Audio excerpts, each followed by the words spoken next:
Assalamualaikum warahmatullahi wabarakatuh. Pada kesempatan kali ini, kami dari kelompok 3 akan mempresentasikan materi strategi pembelajaran nilai untuk memenuhi tugas mata kuliah pengembangan pembelajaran IPS SD yang diampu oleh Bapak Nanda William MPD. Kami dari kelompok 3 beranggotakan saya Elma Firmanasari, Mahfudatul Nadhiro, Septi Setiana, dan Verinata Yoga. Untuk yang pertama yang akan kami bahas adalah pentingnya pendidikan nilai dan pendidikan karakter.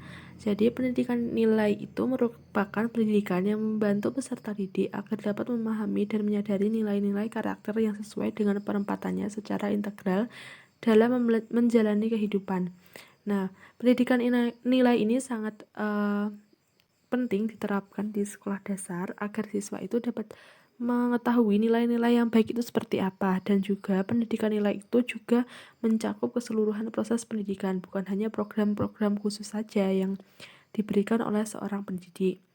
Gambaran dari pendidikan nilai adalah siswa dapat melakukan serta mengamalkan nilai-nilai positif, nilai kebajikan dan nilai kebaikan serta perilaku dan emosional yang baik dalam kehidupannya serta dalam lingkungan masyarakat. Nah, penanaman pendidikan nilai ini sangat diperlukan sekali, serta diperlukannya pendidikan karakter pada anak di jenjang sekolah dasar, karena pendidikan pada dasarnya akan memunculkan perasaan serta nilai yang ada pada diri seseorang dalam melaksanakan kehidupan sehari-hari. Nah, nilai tersebut akan terlihat dengan sendirinya di saat seseorang itu berada di lingkungan masyarakat. Nah, dalam pendidikan nilai itu tentunya memiliki sebuah sasaran atau tujuan apa saja yang harus tercapai dalam pendidikan nilai ini. Nah, sasarannya itu guru dapat mendorong siswa untuk memahami makna dari nilai itu sendiri dalam kehidupan manusia. Yang kedua, agar siswa itu dapat memperdalam serta mengembangkan pengetahuan dan pengalaman nilainya. Yang ketiga, membimbing siswa agar dapat mengambil dan mengamalkan sikap terhadap berbagai nilai positif dalam bersosialisasi dengan teman, guru, atau lingkungan di sekitarnya, maupun itu di sekolah atau di lingkungan masyarakat.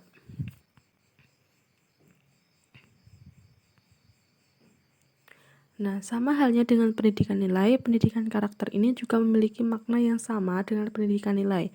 Pendidikan karakter ini juga membangun karakter siswa agar memiliki karakter yang baik dan nilai yang luhur. Dan pentingnya pendidikan nilai dapat dikaitkan dengan kehidupan yang dijalani siswa dalam kehidupan sehari-hari. Pendidikan karakter juga menerapkan pendekatan secara langsung kepada siswa, sehingga dengan pendekatan langsung guru dapat mengetahui sikap atau karakter yang dimiliki masing-masing siswa.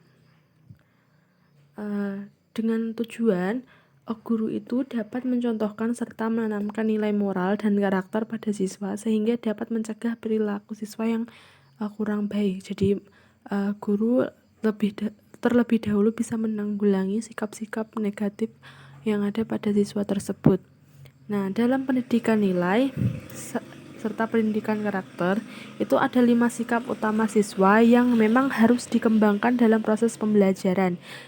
Yang pertama ini ada religius. Jadi karakter religius sudah kita ketahui pastinya berhubungan dengan ketuhanan. Jadi siswa itu bisa melaksanakan ajaran agamanya dengan baik. Yang kedua itu nasionalis. Sikap nasionalis ini identik dengan rasa cinta dengan tanah air, dengan negaranya. Jadi perwujudannya itu siswa dapat menunjukkan tanggung jawabnya sebagai warga negara yang baik dan mau bekerja sama. Yang keempat adalah mandiri. Jadi sikap mandiri itu siswa tidak bergantung dengan orang lain, bisa bekerja secara mandiri, etos kerja, dan memiliki kreativitas yang tinggi. Yang kelima ini gotong royong. Jadi sikap gotong royong ini bisa ditunjukkan dengan siswa itu bisa mau membantu orang lain, bisa berkomunikasi dengan baik dengan orang di sekitar mereka, dan siswa dapat menunjukkan sikap memberikan pertolongan kepada orang yang sedang kesusahan. Yang selanjutnya adalah perkembangan moral kognitif. Dalam perkembangan moral kognitif, peserta didik sangat diperlukan pendekatan agar perkembangan moral itu dapat berjalan sesuai dengan tujuan yang akan diwujudkan oleh seorang pendidik. Nah, perkembangan moral kognitif ini juga digunakan untuk mendorong siswa itu untuk lebih berpikir aktif dalam menyelesaikan permasalahan-permasalahan moral yang sering mereka hadapi. Dengan adanya perkembangan moral kognitif, dapat menjadikan siswa itu lebih dapat memahami serta mendalami persoalan yang akan terjadi atau yang mereka alami. Baik permasalahan itu dilihat secara kompleks ataupun permasalahan sederhana saja.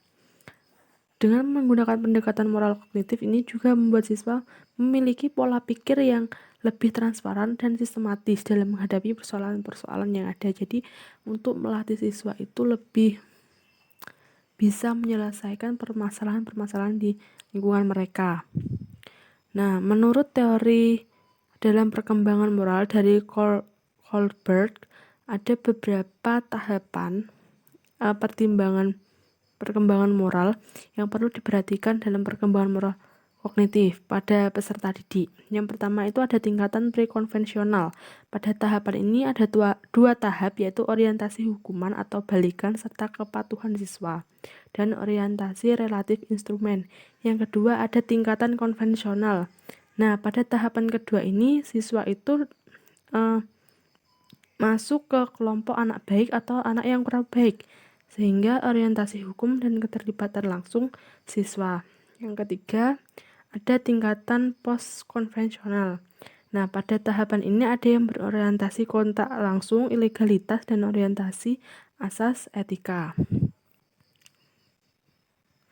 Sehingga dalam perkembangan moral kognitif ini sangat diperlukan seorang guru dalam membimbing siswa. Sehingga dalam hal ini guru dalam pengembangan moral kognitif bertugas sebagai fasilitator. Di antaranya, guru itu bertugas memfokuskan siswa dalam menyelesaikan persoalan moral yang dihadapi siswa dengan memanfaatkan materi pelajaran sehari-hari. Jadi materi siswa, contohnya dalam IPS itu dalam menyelesaikan permasalahan itu bisa dikaitkan dengan kehidupan sehari-hari siswa. Jadi dikaitkan dengan kehidupan siswa, jadi siswa akan lebih mudah dalam memahami materi serta dapat menyelesaikan permasalahan materi dengan yang mereka ketahui sebelumnya. Yang kedua, guru itu juga harus memberikan refleksi alternatif lainnya. Jadi guru juga harus memberikan alternatif jawaban lain atau penyelesaian lain, sehingga siswa itu jadi mengetahui apa yang harus mereka lakukan. Jadi yang ketiga, guru harus mengiringi siswa dalam berpikir kritis. Jadi dalam pengembangan moral kognitif ini, siswa juga dituntut untuk bisa berpikir lebih kritis. Tidak hanya menjadi siswa lebih aktif dalam berdiskusi dan seterusnya. Nah, yang keempat itu guru juga harus memberikan saran dan motivasi dalam pemahaman moral yang dimiliki oleh siswa nantinya. Sehingga pendidikan moral itu dapat diimplementasikan dengan tepat dan persoalan dilema moral karena siswa mungkin sulit untuk mengetahui solusi dari permasalahan moral tersebut dapat terselesaikan, dan implementasi pendidikan karakter juga dipergunakan dalam pengembangan moral kognitif. Hal ini dapat mengarahkan siswa pada kesadaran moral yang tinggi, memahami nilai-nilai moral, memiliki alasan serta keputusan yang tepat, serta berhati nurani. Nah, dalam pengembangan moral kognitif memerlukan pendekatan yang sesuai. Proses pembelajaran dengan menggunakan pendekatan moral kognitif ada beberapa langkah. Yang pertama, memberikan peserta didik persoalan moral yang ada, sehingga siswa itu dapat mengetahui bagaimana penyelesaiannya. Karena siswa akan dilema dalam menentukan penyelesaian yang tepat. Hal ini guru bisa menggunakan metode role playing, film, dan lain-lain. Kemudian guru meminta siswa berada atau memposisikan dirinya dalam permasalahan tersebut. Yang ketiga, siswa harus dapat mengkaji permasalahan moral dengan dibagi dalam beberapa kelompok. Jadi siswa tidak hanya menyelesaikan permasalahan itu sendiri, tetapi bisa secara kelompok. Jadi ada teman diskusinya. Yang keempat, siswa dapat dengan langsung mencari penyelesaian dengan menentukan posisi secara mendalam dalam persoalan moral tersebut. Yang kelima, dilema moral harus sesuai dengan pengembangan peserta didik dan tingkatan pemahamannya. Jadi harus sesuai materinya dengan tingkatan kelasnya, tingkat pemahamannya itu harus sesuai. Selanjutnya, di sini ada strategi pengembangan keterampilan sosial. Strategi pengembangan keterampilan sosial ini adalah cara yang digunakan guru dalam mengembangkan keterampilan sosial siswa. Adapun beberapa strategi atau cara tersebut yang bisa dijadikan alternatif pilihan dalam mengajarkan keterampilan sosial pada siswa sekolah dasar, itu diantaranya adalah strategi konstruktivistik, yang mana dalam model strategi ini guru menjadikan siswa sebagai mitra pembelajaran dan pengembang materi pembelajaran. Jadi siswa disuruh untuk membangun pengetahuan mereka sendiri. Misalkan saja dengan memberi mereka suatu permasalahan atau sebuah soal tentang permasalahan sosial di lingkungannya, dan kemudian siswa disuruh untuk menemukan solusinya. Dan selanjutnya ada inquiry. Kalau ini itu menekankan pada peserta didik menggunakan keterampilan intelektual dalam memperoleh pengalaman baru. Jadi siswa harus memperoleh pengalaman baru dari pembelajaran yang didapat, bukan dari fakta atau materi yang telah diketahui sebelumnya. Dan selanjutnya ada cooperative learning. Kalau di sini itu melalui praktek nyata mengenai kemampuan, sikap, dan perilaku kerjasama. Perilaku kerjasama ini nantinya akan dijadikan sebagai kemampuan siswa untuk berinteraksi sosial di lingkungannya, di lingkungan mereka. Selanjutnya ada keterampilan sosial yang dikembangkan. Di sini pengertian keterampilan sosial sendiri adalah rangkaian kompetensi penting bagi peserta didik untuk memulai dan memelihara hubungan sosial positif dengan teman sebaya, pengajar, atau lingkungan masyarakat lainnya. Adapun menurut Gerald Mlake, itu menyatakan ada 3 keterampilan sosial yang perlu dikembangkan. Yang pertama adalah living and working together, artinya keterampilan untuk hidup dan bekerja sama. Dan selanjutnya ada learning self-control and self-direction, itu adalah keterampilan untuk mengontrol diri dan orang lain. Dan yang ketiga, sharing ide and experience with other. Ini adalah keterampilan untuk saling berinteraksi antara satu dengan yang lainnya. Adapun cara-cara keterampilannya sosial yang harus dikembangkan itu, yang pertama adalah membuat rencana dengan orang lain, terus berpartisipasi atau partisipasi dalam usaha menilai sesuatu, partisipasi produktif dalam diskusi kelompok, menjawab secara sopan pertanyaan orang lain, memimpin diskusi kelompok, dan bertindak bertanggung jawab dan menolong orang lain. Dan dari keseluruhan tersebut, maka dapat ditarik kesimpulan bahwa tujuan dari pengembangan keterampilan sosial itu adalah supaya peserta didik mampu berinteraksi dengan temannya sehingga mampu menyelesaikan tugas bersama dan bisa hidup secara beriringan di dalam lingkungan sosial dengan baik. Untuk yang selanjutnya akan dijelaskan oleh Septi. Nah, selanjutnya yaitu keterampilan berpikir. Pendidikan memiliki fungsi yang sangat penting dalam upaya mengimplementasikan dan mewujudkan kemampuan yang dimiliki siswa. Pengembangan potensi siswa tersebut bisa diawali dengan menumbuhkan keterampilan dan potensi berpikir siswa. Pendidikan pada dasarnya merupakan proses memperbaiki tingkah laku individu dalam mengembangkan berbagai kemampuan alamiahnya menuju individu yang mampu menghadapi berbagai permasalahan kehidupan yang akan mereka hadapi. Untuk menyiapkan peserta didik dalam kehidupan yang begitu menantang, maka pendidikan harus mampu mengoptimalkan kemampuan-kemampuan peserta didik, yaitu potensi intelijensi, emosional, dan spiritualnya. Salah satu kemampuan intelijensi peserta didik adalah keterampilan berpikir kritis. Nah, keterampilan berpikir kritis ini perlu dikembangkan karena peserta didik merupakan anggota masyarakat yang dituntut perannya berpartisipasi dalam memecahkan masalah. Nah, bentuk peran peserta didik dalam masyarakat salah satunya bisa dengan memberikan dan menyalurkan solusi atau pendapat, gagasan-gagasan terhadap permasalahan yang dihadapi di masyarakat tersebut.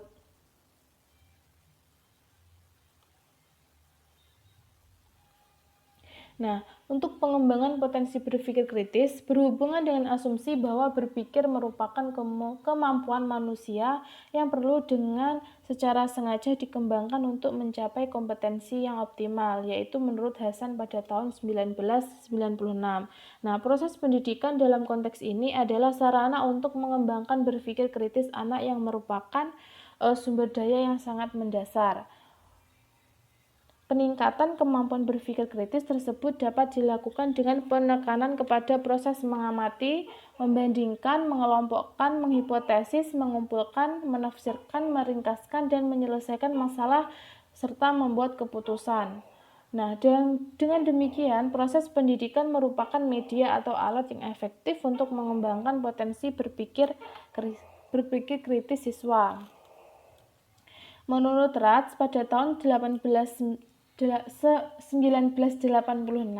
mengemukakan pendapatnya tentang pelatihan dalam mengembangkan berpikir kritis melalui media pendidikan, yaitu yang pertama memperkenalkan kepada siswa pengertian berpikir dengan melakukan latihan, aktivitas sebagai dasarnya, misalnya membaca buku, ceramah, tanya jawab, dan masih banyak lagi.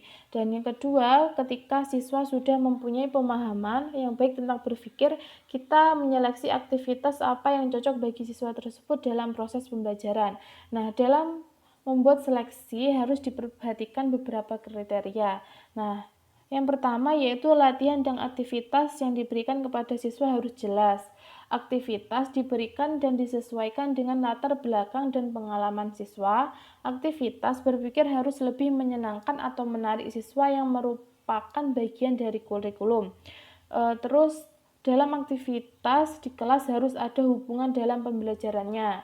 Dalam pembelajaran, konsep aktivitas berpikir harus mampu mengembangkan keterampilan yang khusus, lalu menentukan aktivitas yang mana yang akan digunakan sebagai respon pembicaraan atau penulisan.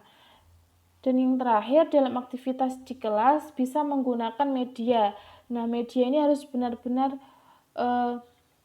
harus memberikan pengaruh kepada siswa bahwa siswa bisa mendapatkan perubahan baik secara observasi dan dapat mengenalinya. Jika digunakan gambar atau foto digunakan harus benar-benar semua siswa dapat melihat dengan jelas pada siswa agar siswa itu mudah untuk memahaminya. Nah, untuk aktivitas yang memerlukan respon tulisan, yang pertama bisa menugaskan siswa untuk mengulangi permasalahan tersebut. Berikan waktu siswa untuk berpikir. Yang kedua, ketika siswa menyelesaikan persoalannya, tanyakan tentang idenya itu. Dan ketiga, berikan kesempatan siswa untuk mereaksi tentang latihan. Dan yang terakhir, gunakan data siswa tersebut sebagai bahan komentar dalam evaluasi dan untuk menguatkan pembelajaran keterampilan berpikir siswa. Sedangkan untuk aktivitas yang memerlukan aktivitas bertanya, yaitu seorang guru harus merekam semua ide-ide siswa di papan tulis atau di sehelai kertas. Lalu mengundang respon siswa dalam tugas-tugas dan respon setiap jawaban siswa, direfleksikan dan disampaikan kepada siswa. Dan yang terakhir, mintakan umpan balik dalam aktivitas. Nah, gunakan dari siswa dalam komentar evaluasi untuk meningkatkan pembelajaran kemampuan berpikir. Selanjutnya yaitu pengembangan kemampuan berpikir kronologis.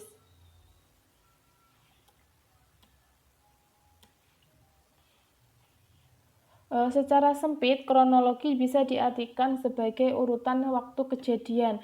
Untuk itu, gambaran dari berpikir kronologis menuntut kita untuk bisa berpikir secara sistematis, teratur sesuai dengan urutan waktu dan tidak melompat-lompat atau berbalik.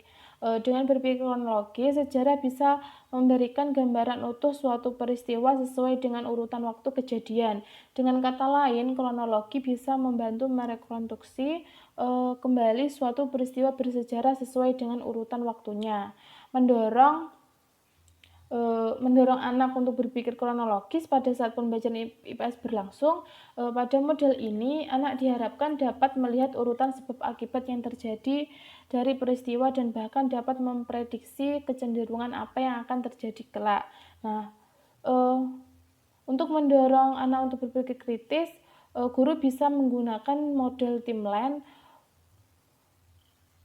karena model timeline ini ditawarkan untuk melihat perkembangan sejarah atau kebudayaan.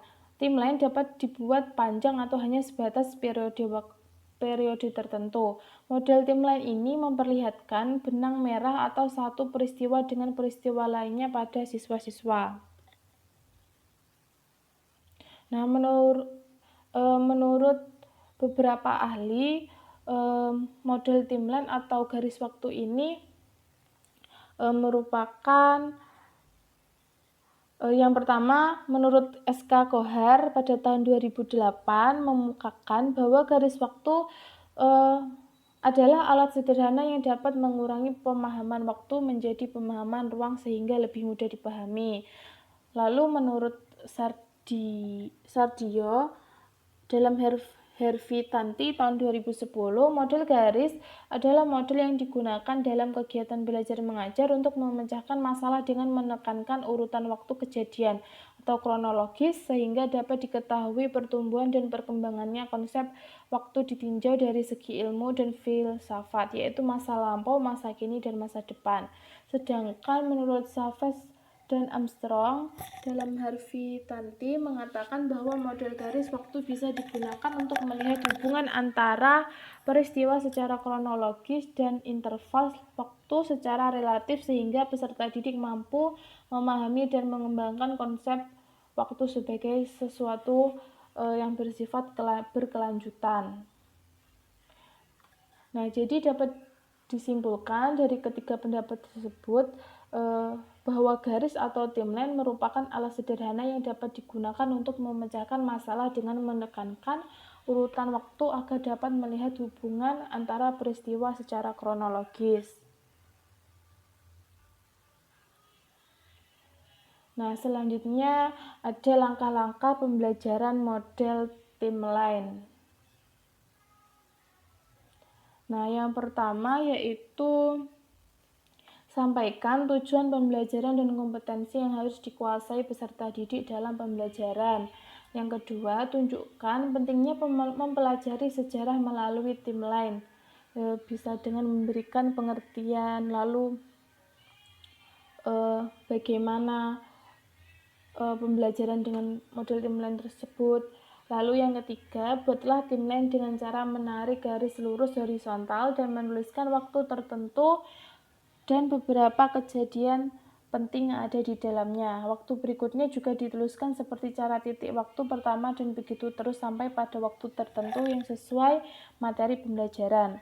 Yang keempat, jelaskan peristiwa-peristiwa penting yang terjadi pada tahun tertentu dan menjelaskan hubungannya dari tahun ke tahun. Yang kelima, adakan tanya jawab mengenai peristiwa-peristiwa dan hubungannya dengan lain. Yang keenam, guru dan siswa memberikan atau membuat kesimpulan. Dan terakhir, mintalah peserta didik untuk membuat timeline yang berhubungan dengan mereka masing-masing contoh. Misalnya, timeline mereka dari lahir sampai saat ini. Nah, selanjutnya ada kelebihan dan kekurangan dari model timeline. Kelebihan dari model timeline atau model garis waktu, yang pertama, mudah dan sederhana cara membuatnya. Yang kedua, membuat siswa untuk mengerti peristiwa-peristiwa sejarah dengan urutan yang benar dan logis, memberikan peluang kepada siswa untuk belajar aktif dan kreatif, dan yang terakhir, tingkat kemampuan berpikir siswa mendukung pengembangan model tersebut. Sedangkan kekurangan dari model garis waktu atau timeline ini yaitu sulit menentukan struktur temporal siswa dari paparan atau cerita sejarah.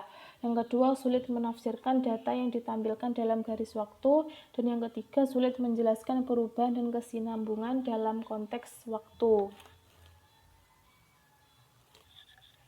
Nah, dalam berpikir kronologis, merupakan catatan kejadian-kejadian yang diurutkan sesuai dengan waktu terjadinya. Nah, cara berpikir kronologis ini yaitu yang pertama, dalam mempelajari berpikir kronologis, mempelajari kehidupan sosial memanjang atau berdimensi waktu. Yang kedua, konsep berpikir kronologis memandang masyarakat sebagai sesuatu yang terus bergerak dan memiliki hubungan kausanalitas atau sebab akibat. Yang ketiga, menguraikan proses transformasi yang terus berlangsung dari waktu ke waktu kehidupan masyarakat secara berkesinambungan. Yang keempat, menguraikan kehidupan masyarakat secara dinamis, dan yang terakhir digunakan dalam ilmu sejarah. Lalu ada langkah-langkah pengembangan berpikir kronologis siswa, yaitu yang pertama, membedakan antara masa lampau, sekarang, dan masa yang akan datang. Kedua, merancang garis waktu. Ketiga, menafsirkan data yang ditampilkan dalam garis waktu. Yang keempat, menumbuhkan kemampuan dalam mengorganisasikan dan mengurutkan peristiwa sejarah dalam garis waktu. Kelima, menghitung dan mengukur waktu. Yang keenam, menjelaskan perubahan dan kesinambungan dalam konteks waktu. Dan yang ketujuh, menentukan unsur-unsur yang terdapat dalam sejarah. Mengkaji dari rumusan kemampuan-kemampuan dasar dalam pengembangan kemampuan berpikir kronologis, siswa harus dimotivasi untuk memanfaatkan berbagai potensi dirinya, baik potensi afektif, kognitif, dan psikomotor.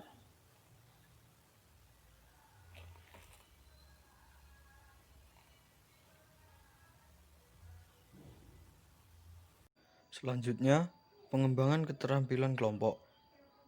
Mengembangkan mata pembelajaran IPS diarahkan pada pengembangan pengetahuan, pemahaman, dan kemampuan menganalisis terhadap kondisi sosial masyarakat dalam memasuki kehidupan masyarakat yang dinamis sebagai tantangan kehidupan global yang selalu mengalami perubahan setiap saat.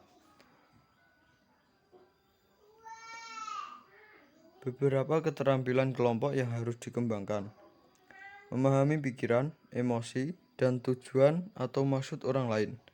2. Membuat penilaian moral yang matang yang dapat mengarahkan tindakan sosial.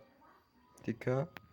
Mengekspresikan emosi positif dan menghambat emosi negatif secara tepat. 4. Berkomunikasi secara verbal dan non-verbal agar partner sosial memahaminya. 5. Menekan perilaku negatif yang disebabkan karena adanya pikiran dan perasaan yang negatif tentang partner sosial.